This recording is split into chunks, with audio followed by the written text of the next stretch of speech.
안녕하세요. 박연미입니다. 1,080원.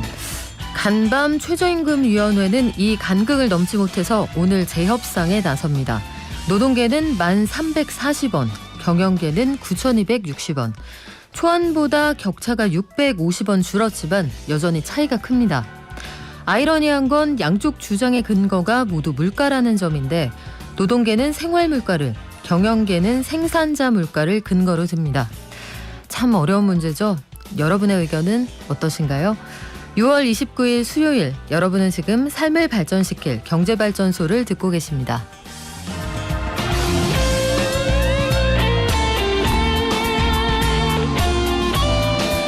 노사 양측이 최저임금 결정을 두고 옥신각신하고 있는 와중인데 원래대로라면 법정 시한은 오늘까지입니다.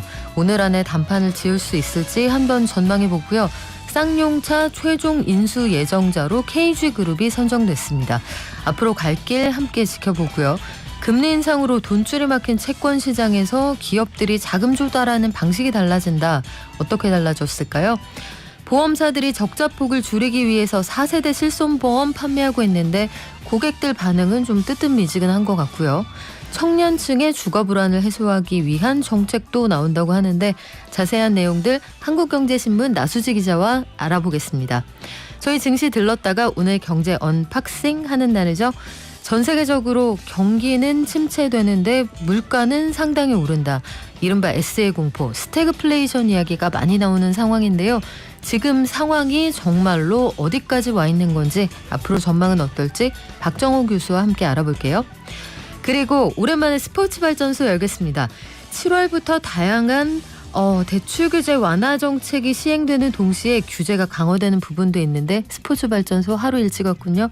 자, 스포츠 발전소는 차후에 열도록 하고요. 어떤 점들이 달라지는지 관련 내용 자세히 짚어볼게요.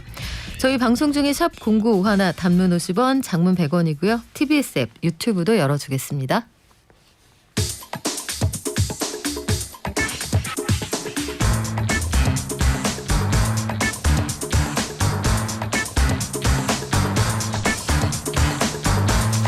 매일 아침 쏟아지는 경제 뉴스 핵심만 뽑아서 알려드립니다. 한국경제신문 나수지 기자와 함께할게요. 안녕하세요. 네, 안녕하세요. 자, 나 기자님, 어젯밤에도 내년도 최저임금을 결정하기 위한 회의가 계속 열렸는데 노사 양측 어디까지 이 의견을 좀 교환한 그런 상태인가요? 오늘 자정까지 회의를 하다가 일단 간격이 좁혀지지가 않으니까 일단 양측이 1차 수정안을 내놨는데요. 근데 원래 처음에 노동계가 요구한 거는 올해보다 1,730원 오른 1,890원 올려달라 이렇게 얘기했고 경영계는 올해대로 그대로 가자라고 했는데 어제 최저임금위원회 위원장이 이렇게는 하기 어려우니까 그래도 좀 협상할 수 있는 1차 수정안을 가져오라고 해서 노사가 약간 물러난 게 노동계는 1,340원, 그러니까 원래 1,890원이었었는데 조금 물러난 거고 경영계도 원래는 동결해서 100원 올리자, 지금보다 100원 올리자 해서 9,260원으로 수정안을 제시를 했거든요. 그러니까 처음보다 간극이 줄어들기는 했는데 아직도 한 1,000원 정도, 1,080원 간극이 남아있는 상황입니다. 그래서 오늘 오후 3시부터 다시 회의 시작할 예정인데 이 법정 시한대로라면 오늘까지 최저임금 심의를 끝내야 됩니다. 근데 2014년 이후에 한 번도 아직까지 최저임금 심의가 이 시한 안에 끝난 적이 없었거든요. 근데 올해 윤석열 정부는 이거 첫 해니까 법정 시한 안에 반드시 끝내자 이런 의지가 상당히 강한 걸로 알려져 있어서 만약 오늘 오후에 열리는 회의에서도 의견이 좁혀지지 않으면 이 공익위원들이 심의 촉진 구간, 그러니까 요 정도 안에서 좀 협의를 해보자 이런 구간을 제시를 하고 그 범위 안에 들어있는 인상안을 표결에 붙여서 그리고 내년 최저임금을 결정하게 됩니다.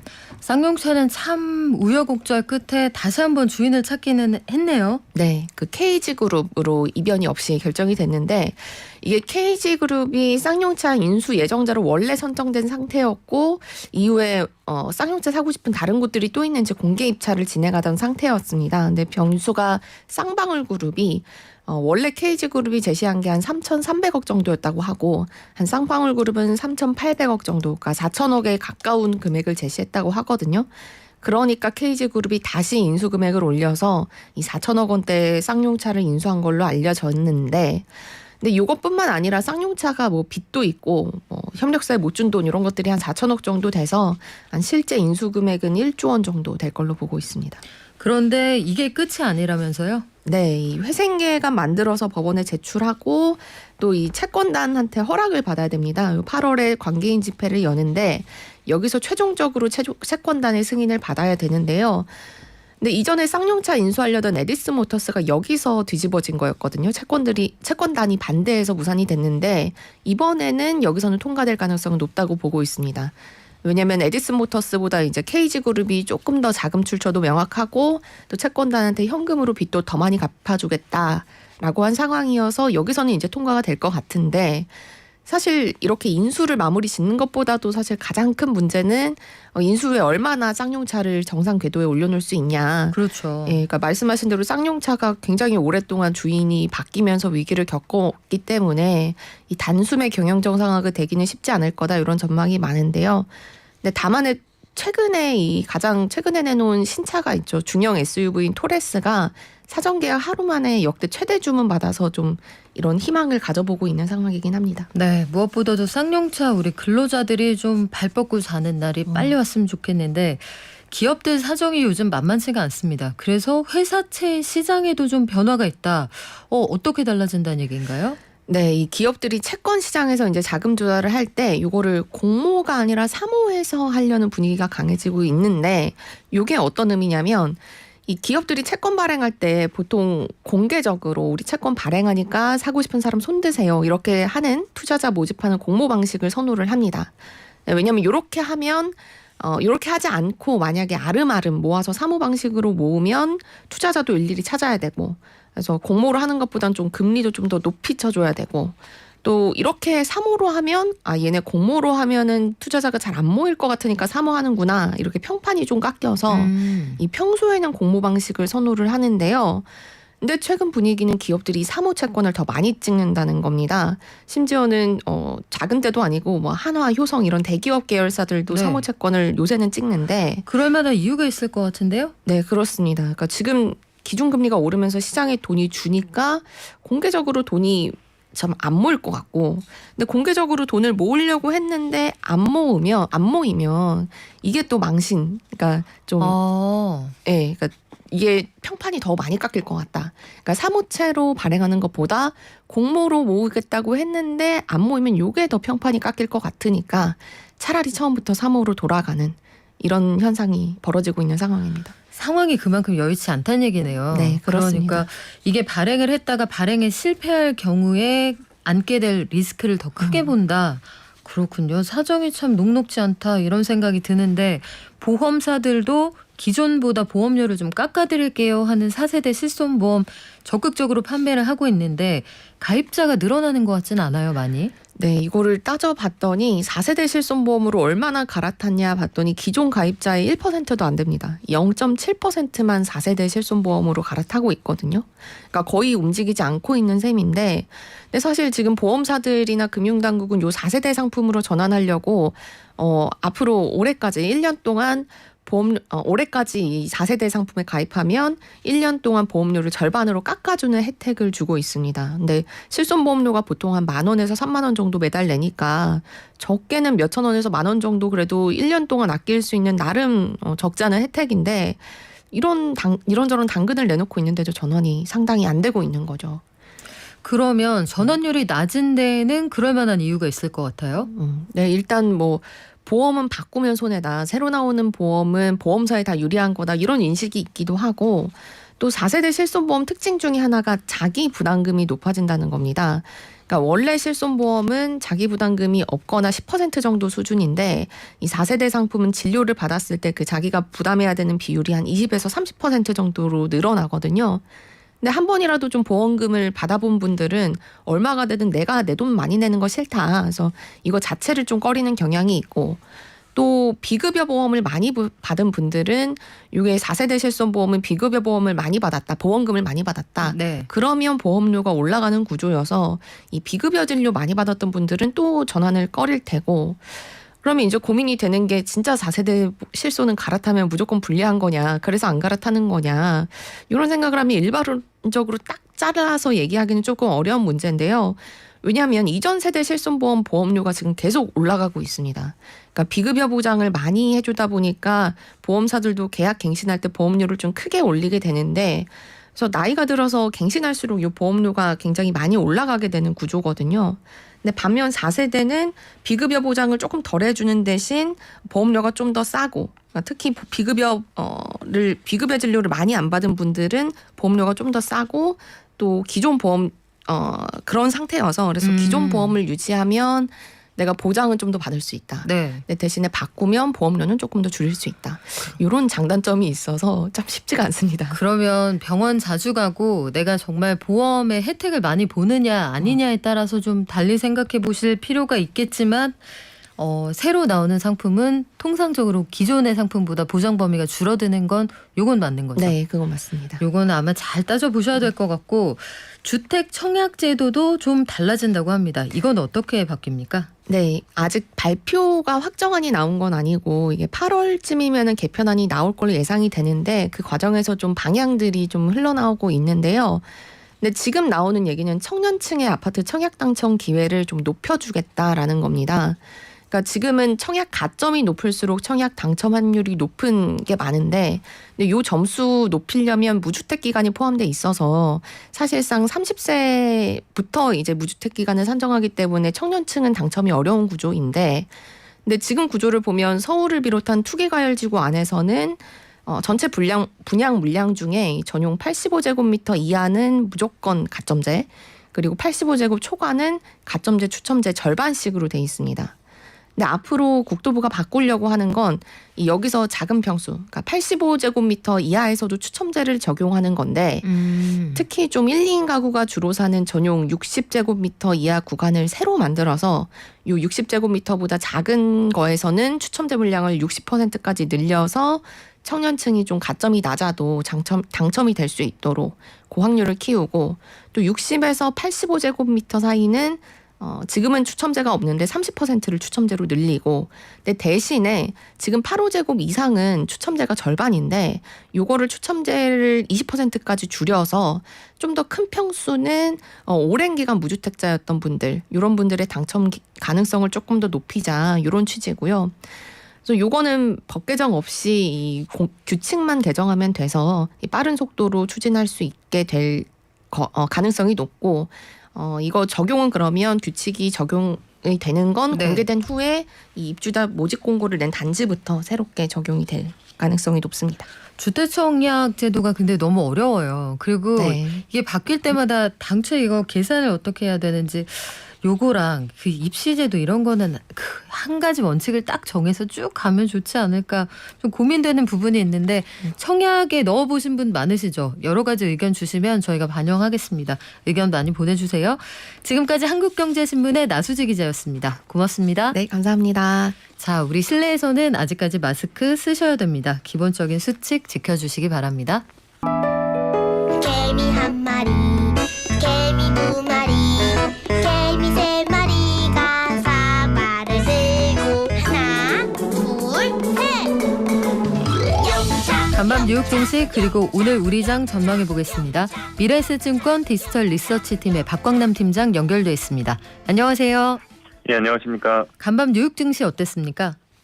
예, 일단 미국 증시는 중국의 코로나 규제 완화 소식과 경기 부양 정책에 힘입어서 상승 출발을 하면서 기분 좋은 모습을 좀 보였었습니다. 하지만 소비자 신뢰 지수와 리치몬드 연은 지수가 둔화됨에 따라서 경기에 대한 자신감을 상실한 채 매물이 다시 출회되기 시작을 했고요. 이러면서 하락으로 전환이 됐습니다. 특히 최근 상승폭이 컸던 기술주 중심으로 매물이 출회되면서 나스닥이 3% 이상 하락을 좀 했고요. 3% 가까이 하락을 했고요. 최근 상승에 따른 차익 실현 욕구가 높은 가운데 지표 부진으로 경기 침체 이슈가 재부각된 점이 특징적이었다라고 말씀드릴 수 있을 것 같습니다. 최근에 경기 침체 이슈에 대해서 그래도 약간 좀 불안감이 덜어지는 거 아니냐 이런 분위기도 있었는데 시장이 너무 헷갈리거든요. 이거 어떻게 봐야 됩니까? 예, 일단 제가 어제도 사실 말씀을 좀 드렸지만 일단 시장의 상승이 나타나더라도 아직까지는 베어마켓 랠리의 일부로 좀 보고 있습니다. 왜냐하면 부정적인 거시 환경이 아직까지는 크게 변화하지를 못했기 때문인데요. 그렇기 때문에 단기 이벤트에 당일 해석 여부에 따라서 등락을 반복하는 장세가 좀 지속될 가능성이 좀 높아 보입니다. 오늘 시장도 역시나 단기 이벤트에 대한 부정적인 이슈로 좀 해석이 된 영향이 있었다라고 보여지고요. 오늘 이런 부정적인 영향을 준 것은 이제 컨퍼런스 보드의 소비자 신뢰 지수가 좀 부정적으로 나왔습니다. 사실 5월 달에 103.2였는데 좀 큰 폭으로 하락하면서 98.7로 발표가 됐습니다. 이는 2021년 2월 이후 최저 수준이고요. 경기에 대한 우려를 다시 자극했습니다. 현재 지수 같은 경우에는 소폭 하락에 그쳤는데 이 기대 지수가 73.7에서 66.4로 크게 하락을 해서 2013년 3월 이후 최저 수준까지도 떨어졌습니다. 이는 소비자들의 향후 전망에 대한 불안 심리를 더욱 자극했다라고 보시면 좋을 것 같습니다. 이 같은 결과는 인플레이션, 특히 가솔린과 식품 가격 상승에 대한 우려가 증가한 영향으로 보여지고요. 이런 기대 지수의 급격한 하락은 올해 하반기 성장률이 약해질 뿐만 아니라 경기 침체의 위험이 다시 커질 수 있음을 시사했다라고 보여집니다. 사실 자기 충격적 예언이라는 제가 이야기를 한번 드린 적이 있는데 네. 이게 장기화될수록 실제 현상이 만들어질 가능성이 높아서 최근 경기에 대한 부정적인 전망이 계속 늘어나고 있다는 점은 투자 심리에 중장기적으로도 부담으로 작용할 모습입니다. 이 기대지수의 세부 항목도 보면 비즈니스 여건 개선에 대한 전망은 감소했고 오히려 악화 전망은 증가했고요. 고용시장 관련해서도 풍부한 일자리 전망은 감소했고 구직의 어려움은 증가했습니다. 고용 컨디션도 악화가 됐고요. 또한 소득 증가 전망도 감소했고 소득 감소 전망은 증가했습니다. 즉 나빠지는 건 더 나빠졌고요. 좋아지는 부분은 감소했다라고 보시면 될 것 같습니다. 종합적으로 나빠졌다라고 보시면 좋고요. 거기에 인플레이션 기대치가 더욱 높아진 점도 부담이었습니다. 12개월 기대 인플레이션이 8.0으로 사상 최고치를 기록을 했습니다. 응답자의 3분의 4가 향후 12개월 동안 금리가 상승할 것으로 예상하기도 했습니다. 이는 3년 내의 최고치이고요. 지난번 5월 FOMC 회의에서도 이 기대 인플레이션이 높은 금리 인상의 근거가 된 만큼 이번 컨퍼런스 보드의 높은 기대 인플레 전망도 7월 회의 때 75bp 금리 인상 가능성을 높인 이벤트로 작용을 했다라고 보시면 좋을 것 같습니다. 그런데 심리 지표는 사실 상황에 따라서 또 바뀔 수도 있습니다만 실질적인 제조업 지표가 아주 부진하게 나왔다. 이건 좀 걱정이 되더라고요. 예, 맞습니다. 사실 제조업 지표도 서베이 지표라는 측면에서 변동폭이 클 수 있는 점은 저희가 감안을 해야겠지만 네. 이 리치몬드 연은의 제조업 지수가 지난달 발표도 이미 마이너스 9였는데 이번 예상은 플러스 2였습니다. 근데 이를 크게 하회한 마이너스 19로 기록이 됐습니다. 세부 항목을 보면 신규 수주가 마이너스 16에서 마이너스 38로 출하 지수가 마이너스 14에서 마이너스 29로 위축이 됐고요. 고용 지수는 8에서 23으로 상승하긴 했으나 전반적으로 내용은 좋지 않았다. 사실 리치몬드 연은은 미국의 중동부, 즉 미국의 수도권 지역을 담당하는 곳이어서 다른 지역보다는 이 전문직들이 좀 많아 소득 수준이 높은 지역입니다. 때문에 다른 지역보다 경기 침체 영향이 상대적으로 적은 지역이며 이 지역의 침체가 미국 경기가 그만큼 좋지 않다는 의미로 좀 해석됐던 이유 중에 하나입니다. 즉 이 리치몬드 연은의 제조업 지수의 큰 폭 둔화는 대체적으로 경기 침체에 대한 우려를 좀 자극하는 하나의 또 동인이 됐다. 사실 최근 뉴욕 엠파이어 스테이트 제조업 지수를 제외하면 이 필라델피아, 캔자스, 댈러스 등 지역 연은의 제조업 지표가 급격하게 둔화되기 시작을 했습니다. 특히 최근 리테일 기업들이 과잉 재고 문제를 언급한 상황이었는데요. 이 세부 항목 중에서 신규 주문이 급격하게 감소하는 것이 특징입니다. 이는 중장기적으로는 인플레이션 하락 요인으로 작용할 가능성이 분명히 있습니다만 확인이 되려고 하면 그 시차가 필요하고요. 이 시차로 인해서 경기 침체 우려가 먼저 제기되면서 변동성 확대 국면이 이어질 가능성을 열어놓고 시장을 계속 좀 가야 될 것 같습니다. 오늘 우리장은 어떻습니까? 일단 양대 지수 모두 하락 출발을 했고요. 다시 부각된 미국의 경기 침체 이슈에 따른 미 증시 하락 여파를 반영하고 있는 모습입니다. 이 안전자산 선호 심리가 올라가면서 달러원 환율이 다시 상승을 했는데요. 최근 들어서 제가 지겹도록 계속 말씀을 드리고 있지만 이 달러 강세 환경에서의 코스피의 퍼포먼스는 굉장히 좀 부진한 환경이기 때문에 이 부분 오늘도 계속 보셔야 될 것 같고요.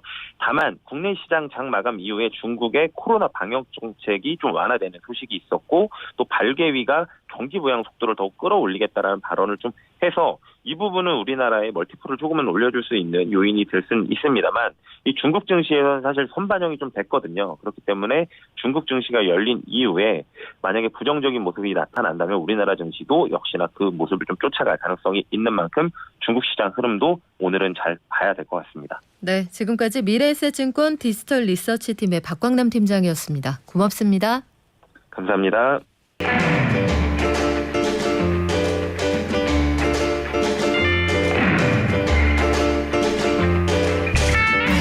경기 상황을 진단할 때 우리가 여러 가지 얘기를 합니다만 물가가 오르는 게 꼭 나쁘지만은 않아요. 경기가 좋을 때 경기가 좋다 이걸 온도로 잰다고 하면 그 온도계에 표시되는 게 물가거든요.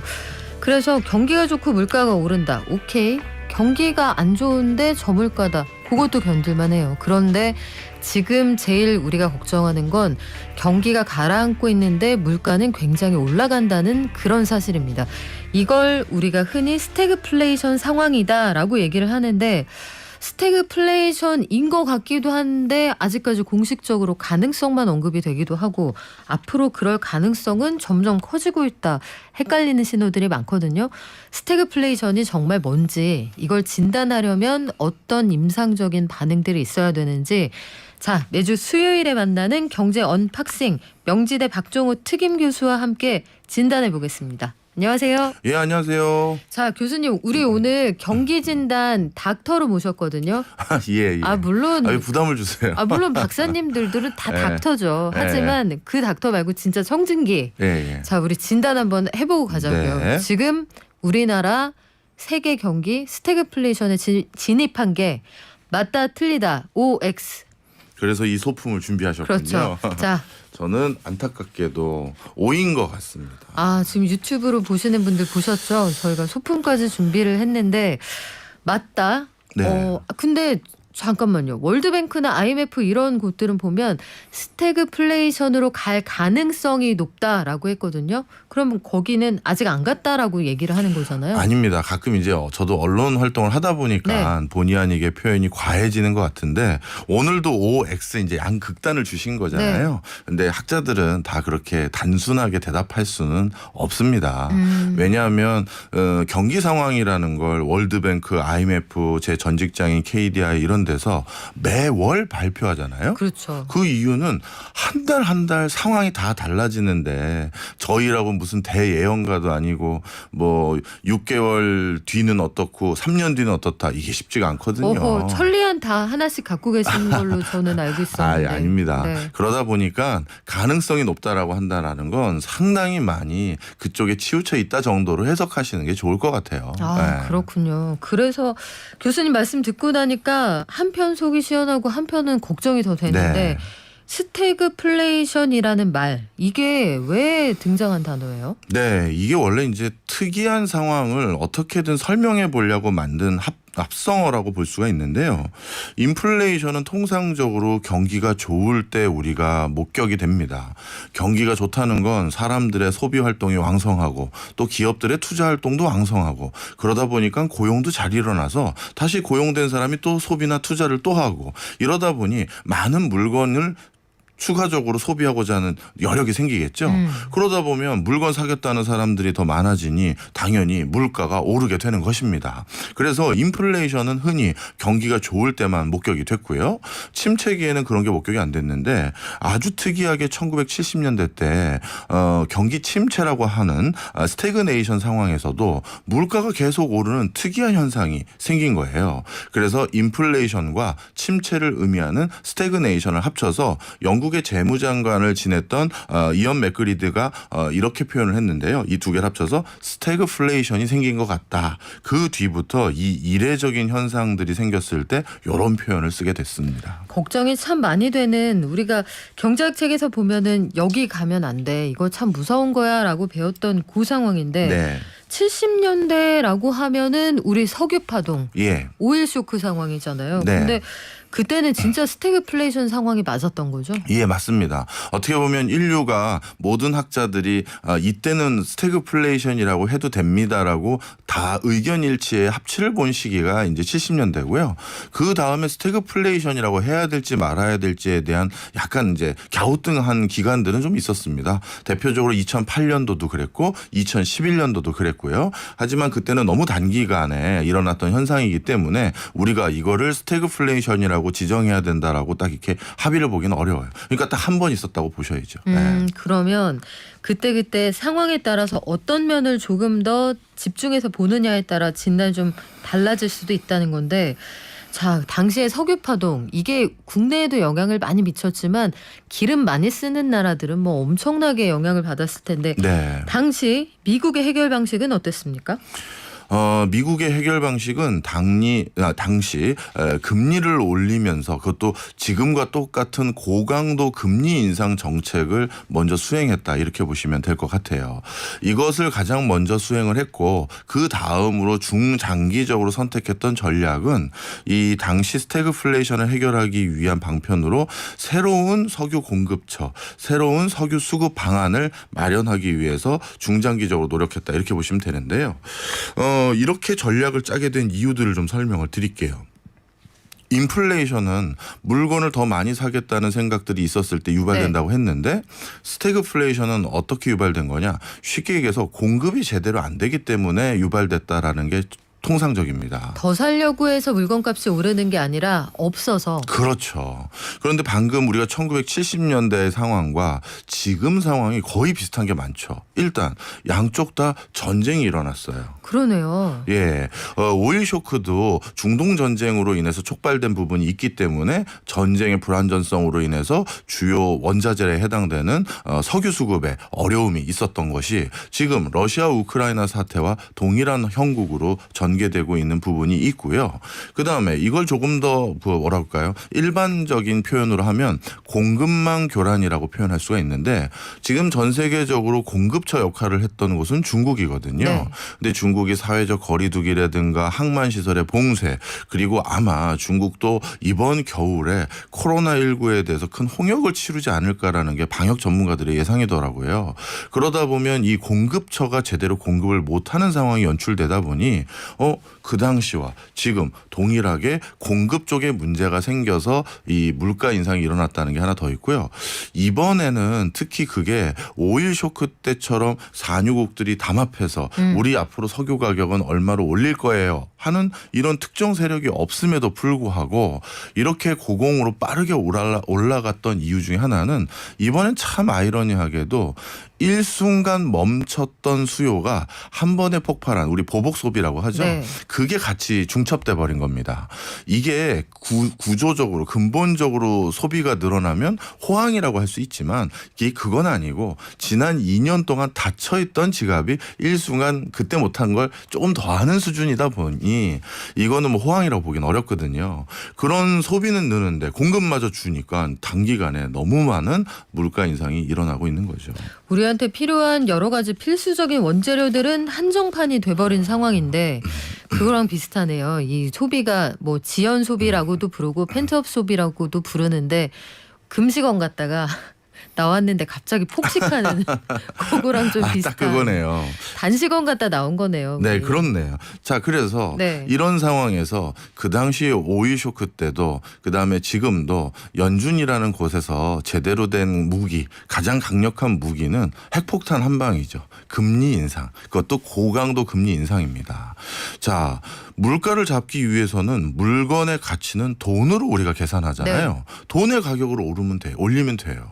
우리가 물건 줄고 그 대가로 돈을 받는데 그 돈의 가치가 오르면 상대적으로 물건의 가치는 떨어지는 것이니 돈의 가치의 잣대인 금리를 올리겠다는 건데 바로 여기에서부터 문제가 생겨요. 예를 들어서 우리가 지금 민생 경제를 돌아봤었을 때 네. 이렇게 높은 금리 수준을 우리 모두가 똑같이 감내할 수 있지 않거든요. 그렇죠. 역치가 다 다르잖아요. 맞습니다. 네. 어떤 분들은 너무나도 지금 어려운 상황이고 어떤 분들은 지난 2년 동안 돈 꽤나 벌어서 이 정도는 감내할 수 있다. 이런 분도 계실 거예요. 그런데 중앙은행의 금리 조정이라는 건 선별적이고 선택적이고 개별적으로 할 수가 없어요. 그러다 보니 이렇게 물가를 잡기 위해서 너무나도 빠른 속도로 금리를 올리다 보면 이 금리 인상을 감내하지 못한 개인이나 기업들이 생기게 되는데 바로 그 과정에서 우리가 구조조정이라든가 또는 경기 침체 이게 이제 유발될 수밖에 없는 상황인 거죠. 그러니까 이제 금리라는 건 사람마다 맞춤형으로 줄 수가 없다 보니 이게 이제 앞으로 우리가 걱정해야 될 부분입니다. 그래요. 지금 그래서 금리 인상, 기준금리 인상을 좀 무서운 말로 빗대자면 무차별 폭격이잖아요. 예. 정밀 타격이 아니라 여기에서 이 파고를 피해갈 수 있는 사람이 없다는 얘기인데 지금은 긴축 빠르게 대응을 하면서 러시아 전쟁 상황 이게 또 어떻게 될지 한 치 앞을 내다보기가 어렵단 말이에요. 그러면 이게 러시아가 전쟁을 만약에 정말 끝낸다라고 하면 일시의 상황이 달라질 수도 있으니 과거 스태그플레이션보단 상황이 좀 그나마 나쁜 데에서 찾을 수 있는 희망이 있는 겁니까? 아니면 그게 일시에 끝낸다고 해도 구조적으로 당분간 굉장히 어려워지는 겁니까? 네, 구조적으로 당분간 어려울 요인이 생기고 있는 것도 있고 그리고 러시아 우크라이나 전쟁이 단기간 끝날 것 같지가 않습니다. 좀 설명을 이 부분도 드리면요. 푸틴 대통령은 이미 자존심의 스크래치가 났어요. 원래 당초 목표였던 돈바스 요것만 어떻게 보면 점령하고 빠지기에는 이미 자신의 체면을 많이 구겼습니다. 그러다 보니까 러시아 국민들에게 그리고 러시아 국민들도 지금 전쟁을 간접적으로 참여하고 있는 거잖아요. 고강도 물가 인상을 지금 감내하고 있고 해외 계좌가 막혔고 출입국도 원활하지 않으면서 일부 자산가들은 해외 자산까지 동결된 상황이거든요. 그러면 이 러시아 국민들에게 이 고통에 대해서 뭔가 다른 반대급부를 줘야 되는데 우리 위대한 러시아가 이제 러시아 입장에서는 이렇게 전쟁에서 엄청난 승리를 거뒀다라는 걸 반드시 보여줘야 돼요. 그러려면 어떻게 해야 되냐면 이번 겨울까지는 무조건 전쟁을 끝내면 안 됩니다. 지금 똘똘 뭉친 것 같이 행동하고 있는 어젠가도 이제 G7 국가에서 네. 우크라이나를 끝까지 지원하겠다고 했잖아요. 바로 그런 모습의 균열을 보여줌으로써 자신의 승리를 많은 사람들에게 보여줘야 되거든요. 그러려면 겨울이 지나야죠. 왜? 천연가스와 러시아산 석유가 더더욱 귀한 시점인데 그거 없이 니네 이번 겨울 어떻게 나는지 한번 보자. 이것까지를 한번 꼭 지켜봐야 될 이유가 충분히 있고요. 그다음에 미국 입장에서도 이번 겨울쯤 초겨울쯤에 있는 이제 중간 선거 이전에 만약에 러시아가 돈바스를 원활하게 장악하고 전쟁이 끝났다라고 하면 그 선거 결과는 뻔한 거거든요. 그러다 보니까 바이든 입장에선 적어도 러시아를 지속적으로 제재하면서 전쟁 중이다. 경제 전쟁 중이다라는 시그널을 선거 때까지는 무조건 들고 가야 되는 상황이에요. 공통의 적이 존재해야 되는 상황이군요. 그렇죠. 바로 그런 상황에서 적어도 올 겨울까지는 이 전쟁은 계속될 가능성이 높다. 이렇게 보시면 되겠고요. 힘들어요. 네. 저도 힘들어요. 아마 들으시는 분들도 네. 아이고 이거 기름값 어떻게 하냐 더 그러니까요. 걱정되실 것 같아요. 자, 그다음에 네. 제가 구조적인 이유가 있다고 말씀드렸잖아요.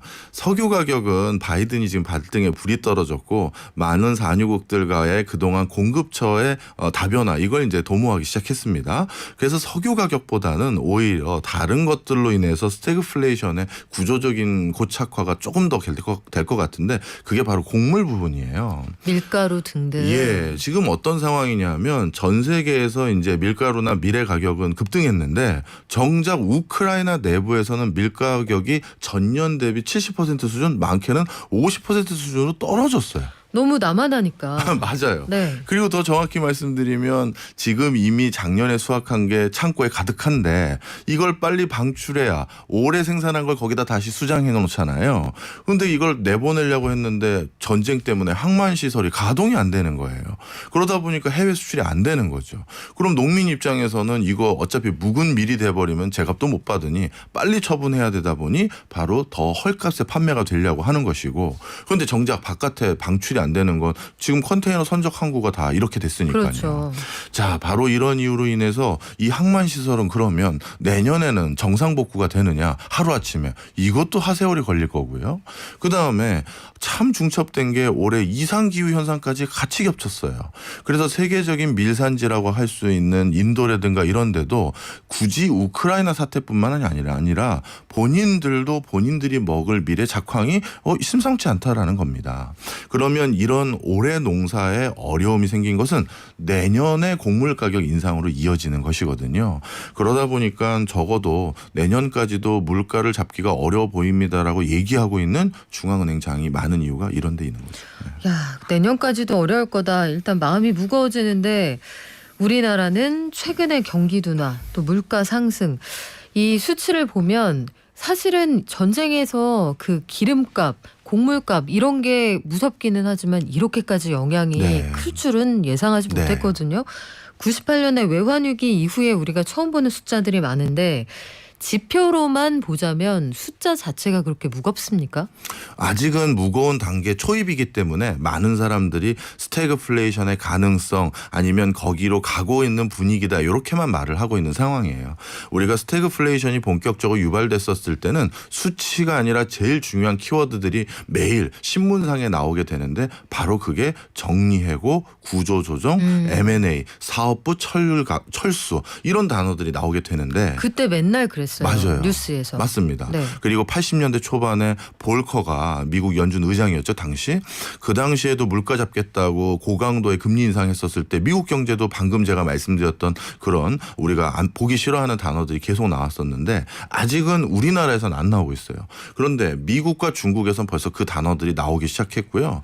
먼 미래를 보고 지금 투자를 더 해야 되는 흔히 말해서 빅테크 기업들이라든가 우리 성장주라고 하는 회사들 이런 회사들은 이미 구조조정을 미국도 시작했고 중국도 시작을 한 상황입니다. 그래서 우리나라도 곧이어 이어지지 않을까 걱정하는 분위기가 많죠. 그래요. 미국에서 보니까 우버도 사람 뽑아놓고 죄송한데 채용 취소할게요. 테슬라는 물어보지도 않고 사람들을 대량 해고했다 이런 얘기가 나와서 참 걱정스러운데 최근 국내 경제 상황을 추경호 경제부총리가 거의 날마다 브리핑을 하잖아요. 네. 복합 위기라는 단어를 쓰더라고요. 스태그플레이션 위기로 보는 근거, 징후, 복합 위기라는 게 스태그플레이션 받고 다른 문제가 더 있다 이런 얘기입니까? 예, 수출입 상황에 또 어려움이 좀 있습니다. 예를 들어서 이렇게 물가가 높아졌을 때 우리가 더욱더 필요한 건 달러거든요. 왜냐하면 원자재나 우리는 곡물 자원들 이런 걸 전량 수입하고 있는 국가이기 때문이죠. 그런데 지금 외국에서 경기 침체가 일어나는 국가들이 더욱더 늘어나다 보니 우리의 수출 성적표도 적신호가 일어나게 되고 그럼 달러 수급이 더 어려워지면서 이런 것들이 같이 중첩될 위기라는 게 또 있고요. 그다음에 한 번에 터질까 제일 걱정하는 게 신문에서는 이제 너무나도 구태의연한 단어라고 생각해서 잘 언급을 안 하는데 가계부채 문제예요. 무거워요. 1,900조 원이잖아요. 예. 지금. 그리고 지금 뭐 사실 더 줄지도 않고 늘어나만 매일 늘기만 하잖아요. 그런데 이렇게 물가 오르면 가처분 소득 줄어들고 게다가 금리 인상되면 갚아야 될 빚의 규모는 늘어난 상황이고 이러다가 가계부채 문제가 어떤 형태로든 폭발하게 되면 연쇄적으로 작용할 게 뻔하거든요. 바로 그런 부분까지들 고려했었을 때 복합위기라고 아까 표현하신 말씀이 저는 충분히 이해가 됩니다. 네. 그럼요. 교수님 지금 상황이 어렵다까지 우리 길게 설명을 드렸는데 언제 좋아져요? 그 신호는 어디에서 포착할 수 있어요? 네, 일단 방금 스태그플레이션의 대부분의 원인은 공급이 제대로 안 된다고 말씀드렸었잖아요. 그것 때문에 유발된 거라고. 네. 공급이 다시 되면 돼요. 쉽게 얘기해서 러시아 우크라이나 전쟁이 일단락이 되든지 아니면 여타 산유국들의 어떤 증산량이 더 늘어난다든가 또 다른 경우가 하나 더 있는데 이거는 참 저도 원하는 모습은 아닌데 이렇게 급속도로 저개발 국가들이 경기가 침체가 되면 갑자기 수요가 확 줄어요. 수요가 줄면 다시 물건의 가격이 인상될 요인이 다시 떨어지게 되겠죠. 그래서 저개발 국가의 아주 극심한 경기 침체가 오히려 스태그플레이션을 진입하다가 바로 탈출하는 방향으로 선회하게 만드는 건 아닐까 이렇게 지금 전망하는 사람들도 있습니다. 실제로 보면 지금 말씀하신 것처럼 우크라이나에서 밀 수입하고 이랬던 나라들 뭐 이집트, 아프리카 이런 나라들이 경제 위기 때문에 도와주세요. 지금 국제기구로 네. 달려가고 있잖아요. 맞습니다. 이게 참 웃어야 할지 울어야 할지 걱정스러운데 그러면 앞으로 긴축은 계속 될 거고요. 네. 말씀하신 것처럼 가계부채 문제도 있고 그런데 또 한쪽만 생각하자니 이 경기 침체가 돼버리면 결국은 일자리 문제 생기고 나중에 수출 문제 생기고 이게 다시 빚으로 이어지고 악순환이 되지 않을까 싶은데 아마 궁금하실 거예요. 네. 경기가 나쁜데 우리 지원할 수 있는 방안은 없고 경기가 먼저냐 물가가 먼저냐 이 질문으로 오늘 마무리할까요? 네.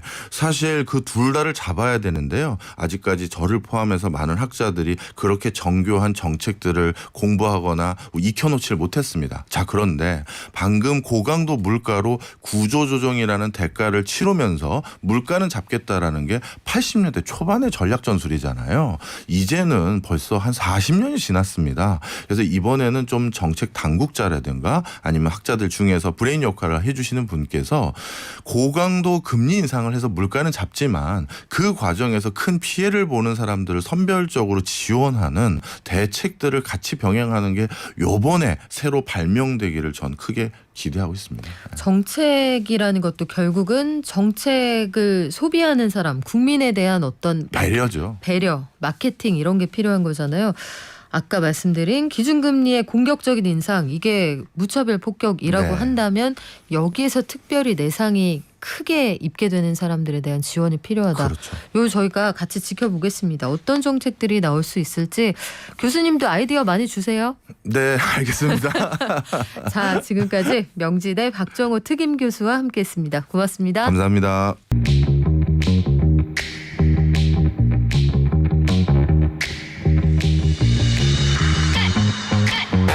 우리가 가계부채 걱정된다 이런 이야기를 하는 와중에도 사실은 7월부터 일단은 생애 최초 대출자들 집 살 때 LTV 80%까지는 대출을 해준다라고 했습니다. 물론 한도는 6억 원이라서 이게 실효성이 있느냐 이런 주장도 있고요.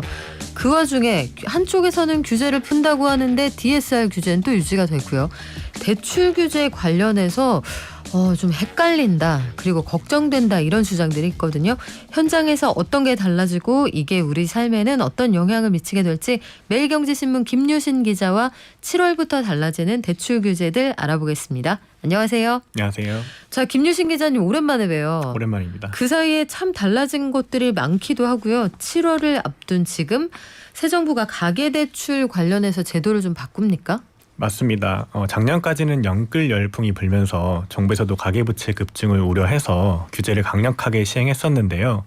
윤석열 대통령이 후보 시절부터 공약한 대로 이제 정부에서 7월부터 조금은 이걸 완화해주기로 했습니다. 아무래도 가장 피부로 와닿으실 만한 부분이 신용대출 관련 부분일 텐데요. 현재까지는 이제 본인의 연소득 이내에서만 신용대출을 네. 받을 수가 있거든요. 예를 들어서 연봉이 5천만 원이신 분들 같은 경우에는 은행에서도 5천만 원 이내까지만 신용대출을 받을 수 있었는데요. 이거를 정부에서 풀어주기로 했습니다. 그래서 7월 이후에는 아마 시중은행에서 직장인 같은 경우에는 신용대출을 받으실 때 연소득이 한 1.5배에서 2배까지도 이제 받으실 수 있을 것으로 보입니다. 그런데 신용대출은 금리가 통상적으로 담보가 없으니까 더 높잖아요. 그러면 실제로 이게 대출을 많이 받으실 거냐 뭐 이거에 대해서는 평가가 좀 엇갈리는데 일단 생애 최초로 내 집을 갖겠다 이런 분들도 대출 규제를 좀 풀어준다는 게 기본적인 원칙이죠. 정부가 이제 작년까지 대출을 강하게 했던 이유는 투기 수요가 굉장히 많이 붙는다 이런 판단 때문이었는데요. 아무래도 생애 최초로 주택을 구매하시는 분들 같은 경우에는 피해를 받았다 이런 지적들이 있었어 갖고요. 그래서 이제 대출을 조금 완화해 주기로 했습니다. 현재는 이제 규제 지역에서 LTV가 60에서 한 70%까지 적용이 되고 있는데요. 이거를 이제 규제 지역에 상관없이 전부 생애 처음으로 주택을 구매하시는 분들은 80%까지로 상향해 주기로 했습니다. 예를 들어서 5억 원 주택을 구매할 때는요. 지금은 대출 한도가 약 3에서 3억 5천만 원까지 제한된다고 하면요. 앞으로 이제 4억까지도 대출이 가능한 셈입니다. 그런데 생애 최초 주택을 구입하는 분들도 어쨌든 한도는 정해져 있는 거죠. 맞습니다. 네, 6억 원까지 한도는 정해져 있다. 정부에서 청년층의 대출 한도를 좀 늘릴 수 있는 방안, 그러니까 청년층은 미래소득까지 좀 들여다보겠다라고 하는데 이건 어떤 내용인가요? 사실 이 대출 규제에서 가장 강력하게 작동하고 있는 게 DSR 규제입니다. DSR은 자신의 연소득에 비례해서 이제 대출 한도가 나오는 규제를 의미하는데요. 그렇다 보니까 이제 청년층이나 사회 초년생들 같은 경우에는 아무래도 소득이 좀 부족할 수밖에 없기 때문에 대출 한도가 적고 그러다 보니까 내 집 마련이 어렵다 이런 비판들이 계속 있어 왔습니다.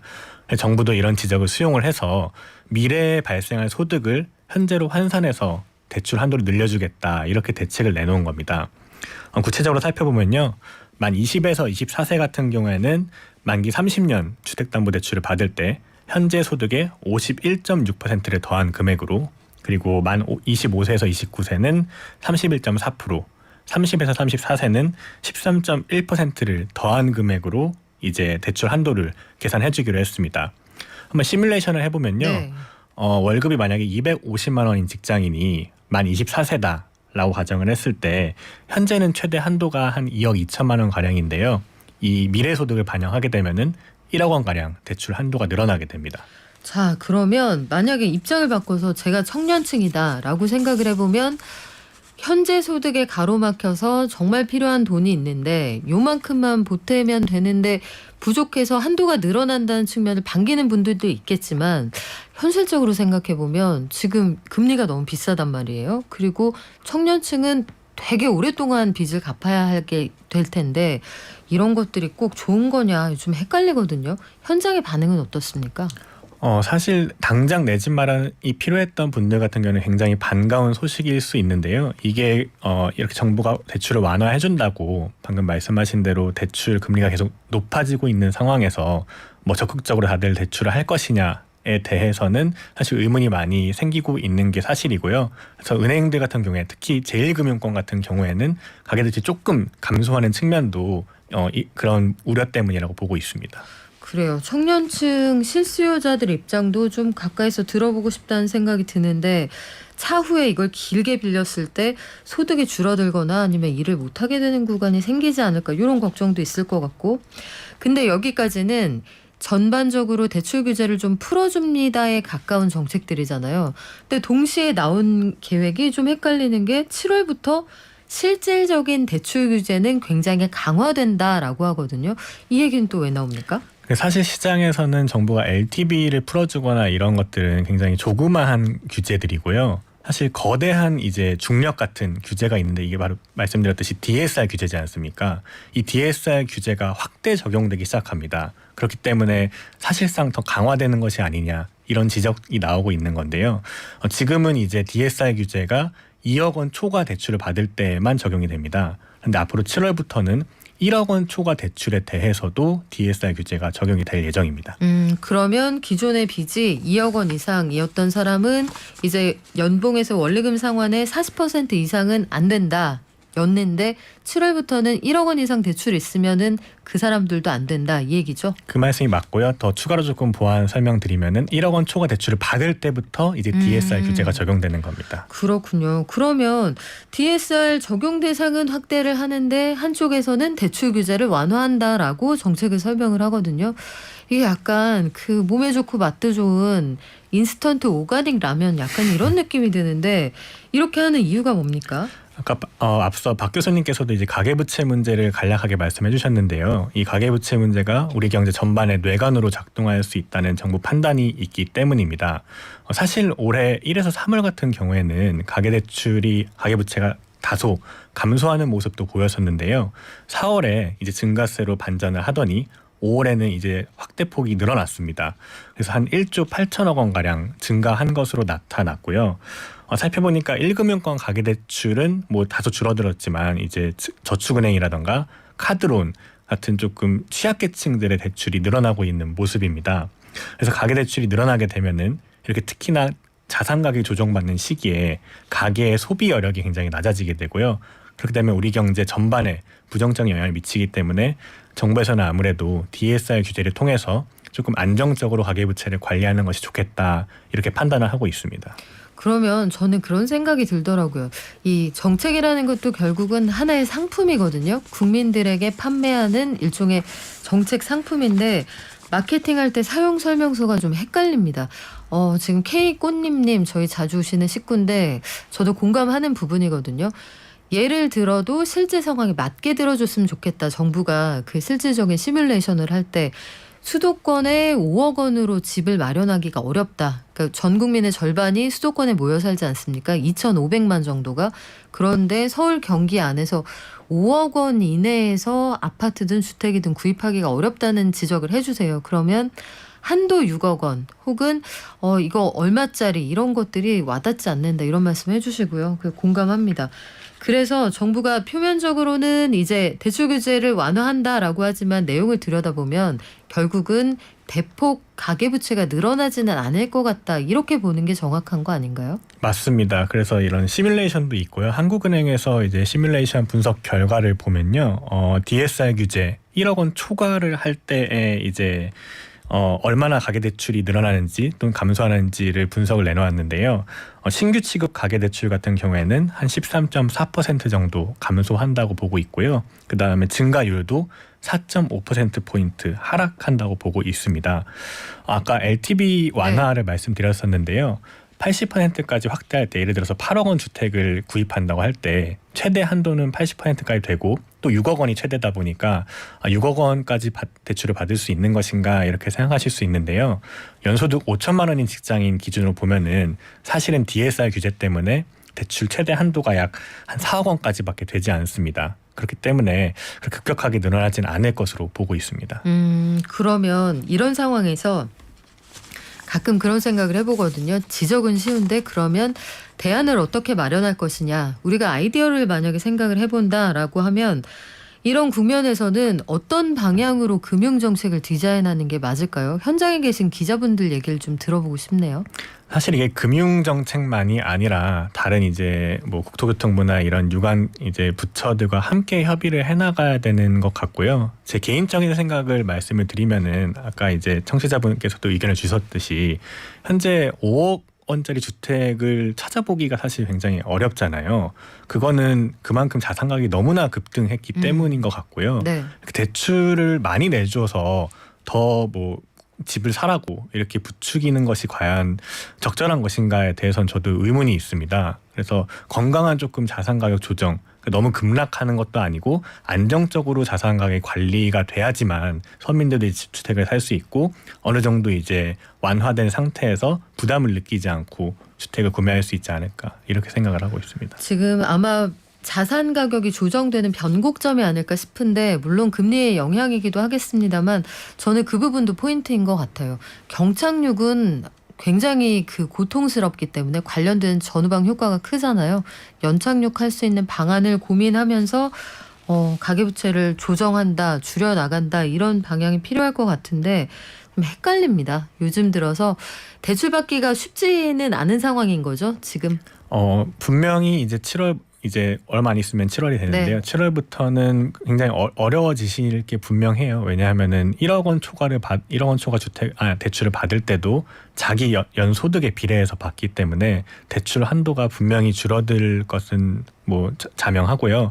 그렇기 때문에 혹시 뭐 조금 필요하신 분들 같은 경우에는 오늘이라도 가서 한 번 더 알아보시는 게 어떨까 이런 생각도 듭니다. 그래요. 우리 그동안 헷갈리는 정책들 참 많이 나왔는데 저희가 자세히 정책 사용 설명서 날마다 알려드리겠습니다. 지금까지 매일경제 김유신 기자였습니다. 고맙습니다. 감사합니다. 저희는 내일 9시에 올게요. 발전